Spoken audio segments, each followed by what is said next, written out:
এই বেকার ছেলে, এই তোকে দিয়ে কিচ্ছু হবে না, এই অকর্মার ঢেকির দল। Academic education is important. আমাদের প্রত্যেকের জীবনে একটা জায়গা পর্যন্ত আসবার জন্য আজকে পড়াশোনার বিকল্প নেই, এটা একেবারে সত্যি। কিন্তু আমি বলবো আমরা তো মোবাইল পেশায় আছি, এই মোবাইল সার্ভিসিংটা চাইলেও মেয়েরাও শিখতে পারবে। আর মেয়েদের জন্য আমাদের এই প্রতিষ্ঠান থেকে একদম সম্পূর্ণ ফ্রিতে করার ব্যবস্থা করা হয়েছে।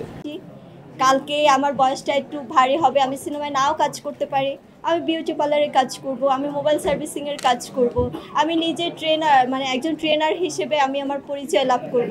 তো আমি আমার এই কথাগুলো বলার একটাই কারণ, আপনারা সবাই কিন্তু নিজের রাজ্যের রাজা। সব সময় এটা ভাবতে হবে যে না, আমি নিজের রাজ্যের রাজা, আমার রাজ্যতে আমি মানুষকে একটা কর্মসংস্থানের জায়গা করে দিব এবং মানুষের ইনকাম সোর্সটা আমি পথটা দেখিয়ে দিব। তো সবাই সুস্থ থাকেন, ভালো থাকেন। আপনাদের সবাইকে দেখে খুবই ভালো লাগছে। বাচ্চা বাচ্চা মানুষরা কি সুন্দর করে মোবাইল সার্ভিসিংয়ের কাজ করবে। ইনশাল্লাহ মোবাইল সার্ভিসিং করতে করতে ফোন তৈরি করা শিখে যাবেন, রাইট? নিজে নিজে ফোন তৈরি করে ফোন সেল করবেন। রাজদীপ বাপ্পাকে আনার উদ্দেশ্য একটাই যে আমাদের বাংলাদেশে অনেক মেয়েরা আছে যারা বেকার আছে, কিছু করতে চায় কিন্তু করতে চাইতেছে কিন্তু ফ্যামিলি থেকে সাপোর্ট পাচ্ছে না। এবং উনি আজকে যেই কথাটা বললো, যেই গল্পটা বললো, ওনার পার্সোনাল যে গল্পটা, এভাবেও যদি চেষ্টা করে তাহলে মেয়েরাও চাইলে অনেক কিছু করতে পারে। তো আমি বলবো আমরা তো মোবাইল পেশায় আছি, এই মোবাইল সার্ভিসিংটা চাইলেও মেয়েরাও শিখতে পারবে। আর মেয়েদের জন্য আমাদের এই প্রতিষ্ঠান থেকে একদম সম্পূর্ণ ফ্রিতে করার ব্যবস্থা করা হয়েছে। ওয়াও ওয়াও, এটা আর অনেক মেয়েই আছে কিছু করতে চায় বাট টাকার জন্য করতে পারতেছে না, যে টাকা দিয়ে শেখা লাগবে, সেজন্য আমরা এটা সম্পূর্ণ ফ্রি রাখছি। এখন থেকে চাইলে মেয়েরাও মোবাইল সার্ভিসিং কাজ শিখতে পারবে, বেকার থাকার দরকার নাই। আর যারা যুব সমাজ আছে তাদের উদ্দেশ্যে বলতে চাই যে অনেকেই আছেন বাসায় বসে বসে গেমস খেলে, লেখাপড়া করছেন, চিন্তা করতেছেন কিছু একটা করবেন, জব করবেন, বিদেশ যাবেন, এমন চিন্তা ভাবনা করতেছেন, কিন্তু করতে করতে অনেক সময় নষ্ট হচ্ছে। আমি তাদের উদ্দেশ্যে বলতে চাই যে সময় নষ্ট করা যাবে না, যে কোনো একটা স্কিল তৈরি করুন।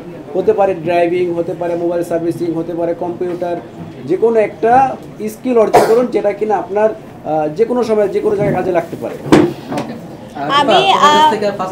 আমি মিজান ভাইয়ের কথা শোনার পর একটা কথা আমার খুব মনে পড়ছে যে ভাইয়া যখন বললেন যে অনেকে আসলে টাকার কারণে শিখতে পারছে না, অনেকের আর্থিক দিক থেকে আসলে খুবই খারাপ অবস্থায় থাকে, যার কারণে শেখার সুযোগটাও পায় না।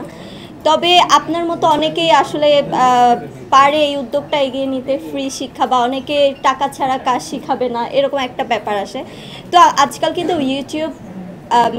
ইউটিউবে কিন্তু আপনার সব ধরনের কাজ শেখার একটা টিউটোরিয়াল থাকে। আপনারা যদি পারেন একটু সময় নিয়ে টিউটোরিয়াল দেখে শিখে নেবেন।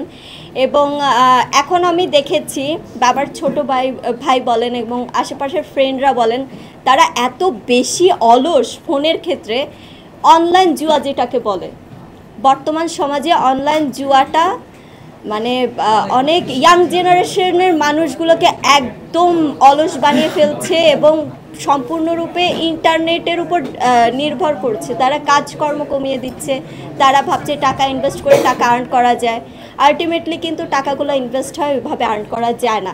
একটা না একটা সময় এই সাইটগুলো কিন্তু অফ হয়ে যাবে, কিন্তু থেকে যাবে কি নিজের একটা অ্যাচিভ থাকতে হবে। আজকে আমি একটা কাজ করব, এটা আমার অ্যাচিভ, রাইট? আমি একটা জমি কিনবো, সেটাকে আমার ফিউচারে এটা দিয়ে আমি একটা বাড়ি করব বা জমিটা বিক্রি করে আমি কিছু টাকা অর্জন করতে পারবো বা টাকা নিতে পারবো। আমি যেটা শিখবো, হাতের যে কাজগুলো, সেগুলো হচ্ছে আমার অ্যাচিভ, এটা আমার সম্পদ। এটা আপনি একদম মৃত্যুর আগ পর্যন্ত কিছু না কিছু করে আপনারা এই অ্যাচিভটা আপনার এই হাতের কাজ দিয়ে আপনি মাথা উঁচু করে বাঁচতে পারবেন। কোথাও কথা শুনতে হবে না, এই বেকার ছেলে, এই তোকে দিয়ে কিচ্ছু হবে না, এই অকর্মার ঢেকির দল। আমরা যে কথাগুলো শুনি,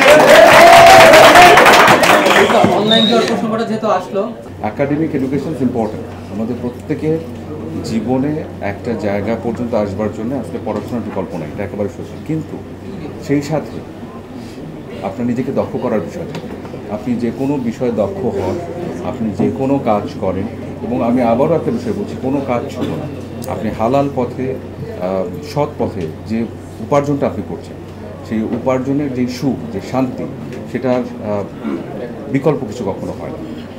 যে কারণে আমি বরাবরই সবাইকে ইন্সপায়ার করি যে কাজের মধ্যে আসুন, যে কাজটি আপনি ভালোবাসেন, যে কাজটি আপনি কমও পারেন, সেটা শিখুন, শিখে নিজেকে তৈরি করে সেই কাজের মধ্যে চলে আসুন।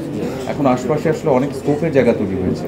আগে কিন্তু চাইলেও অনেক সময় অনেক দক্ষতা অর্জন করবার জন্য অনেক ইনস্টিটিউশনস ছিল না, অনেক জানবার বুঝবার জায়গা ছিল না। এখন যখন তৈরি হয়েছে তখন এটাও আপনাদেরও দায়িত্ব যে আমি আরও যদি 4-5টা কাজ শিখে ফেলতে পারি, সেই 4-5টা কাজের হয়তো 4টা কাজই আপনার কাজে আসবে সেটা না, কিন্তু সেখান থেকে 2টো কাজ আপনার কাজে আসবে, মানে দক্ষতাটা কাজে এসে করতে পারে।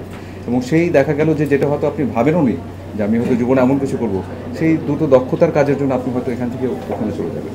তাই ধৈর্য নিয়ে কাজ করে যান এবং কোনো কাজকে ছোট মনে করবেন না। প্রত্যেকটা কাজ রেসপেক্টেড, প্রত্যেকটা মানুষ রেসপেক্টেড। ভালো থাকবেন সবাই। ধন্যবাদ।